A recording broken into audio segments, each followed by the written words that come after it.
Brad Eli. Ako po si Marisa Brea, taga Bagumbong, Caloocan City. Una ko pong tanong, ay kung paano pong magagampanan ng isang mananampalatayang Kristiyano ang mga nakasulat sa Ebanghelyo ni Kagalang-galang Marcos, Kapitulo 16, versikulo 15 hanggang 18. Alam mo kapatid na Marisa, maraming salamat sa iyong pagdalo. Hindi bahagi ng Biblia yung Marcos 16:15 hanggang 18. Yan ay idinagdag ng mga nagtra-translate ng Biblia. At yan naman ay ipinagpauna ng Diyos sa Biblia kasi merong nangangaral ng ibang ebanghelyo. Kaya sabi ni Pablo, mag-ingat kayo, baka may mangaral sa inyo ng anumang ebanghelyo, iba sa aming ipinangaral sa inyo, itakwil ninyo.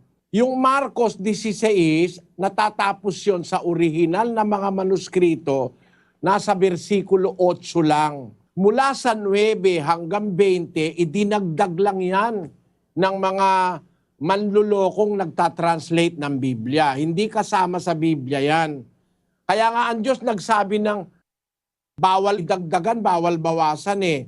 Sa 22 ng Apokalipsis 18 hanggang 19, aking sinasaksihan ang bawat taong nakikinig sa mga salita ng hula ng aklat na ito. Kung ang sino man ay magdagdag sa mga ito, ay daragdagan siya ng Diyos ng mga salot na nakasulat sa aklat na ito. At kung ang sino man ay mag-alis sa mga salita ng aklat ng hulang ito, ay aalisin ng Diyos ang kanyang bahagi sa punong kahoy ng buhay at sa bayang banal na nakasulat sa aklat na ito. nakita mo, no? Bawal dagdagan ng Biblia, bawal bawasan eh.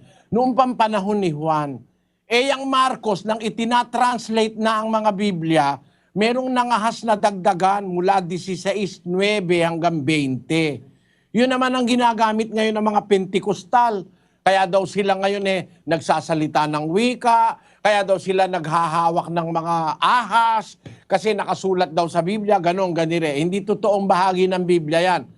Yung mga matatandang Bibliang manuskrito, ibig sabihin ng manuskrito, kapatid na Marisa, yung isinulat ng kamay, wala pa kasing imprenta nun. Kagaya nung isa sa pinakamatandang salin ng Biblia, sa Grego, yung tinatawag na Codex Sinaiticus, isinulat ito pagkaraan ng 300 taon pagkamatay ng mga apostol, yung Codex Sinaiticus. Nakita ko yan ng dalawang mata ko, nandun sa British Library sa London. Nakita ko yung kopya ng Codex Sinaiticus. Sa mga matatandang kasulatan, wala yung 16:9 hanggang 16:8 lang. Patunayan ko sa iyo, ano? Pakita mo yung 16:8, kapatid na Daniel. Ito po ang 16:8 ng Codex Sinaiticus. And going out, they fled from the sepulchre, from trembling and astonishment had seized them. And they said nothing to anyone, for they were afraid. Yan ang pagkakasalin sa English nung Codex Sinaiticus, Grego kasi yon, hanggang 16:8 lang. Pagdating sa 9, ano ang nakasulat, kapatid na Daniel? No verse. Pagdating sa Gs, No verse din po. 11, No verse pa rin po. 12, No verse. 13, No verse pa rin po. 16, 15, yung binigay nung kapatid. 15. No verse. 16, 15. Oh, wala. 16, 16, No verse pa rin po. 17, No verse. 18, No verse. 19, No verse pa rin po. 20. No verse. Kaya Sinaiticus. mula sa 16:9 hanggang 20, dagdag lang yan kasi wala yan sa mga manuskrito ng Biblia. Lalo na yung matatandang Biblia gaya ng Grego, kagaya ng Codex Sinaiticus na isinulat between 330 to 360 AD. Yan. Yung Codex Sinaiticus na yan. At salamat sa Diyos, nakita ko mismo yung isang kopya niyang Codex Sinaiticus. Nagpapatunay yan na yung talagang inaatake ng demonyo.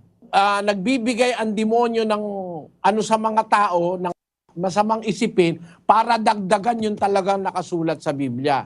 Sa kasamaan palad, yan naman ang pinagbabatayan ngayon ng mga iglesia. Maaari ang iglesia mo rin ganyan, kapatid na Marisa, no? Huwag ka maniwala kasi wala sa manuskrito ng Biblia yan. Dagdag yan. At kasinungalingan yan. Kaya kasinungalingan, sa Amerika, napakarami nang namatay dahil sa paniniwala dyan eh. Na kahit uminom ka ng lason, hindi ka mamamatay. At yung mga humihipo ng mga ahas, nangamatay din. Kasi naniwala sila na kailangan humipo ka ng ahas para patunayan mo may Espiritu Santo ka. Hihipuin mo yung ahas. Kahipo sa ahas, tinuka ng ahas. Patay, yung pastor, patay. Napakarain ng pastor na namatay. Kahipo ng ahas. Dahil sa paniniwala sa mga sitas na yan. Wala tayong panahon, kapatid na Marisa, no? Pero sana makinig ka ng ating mass indoctrination. Kapatid na Daniel? Opo, kapatid na Eli, at papasalamat kami una sa Panginoon sa pagkakataong ipinagkaloob sa atin ngayong araw na ito para atin pong mairaos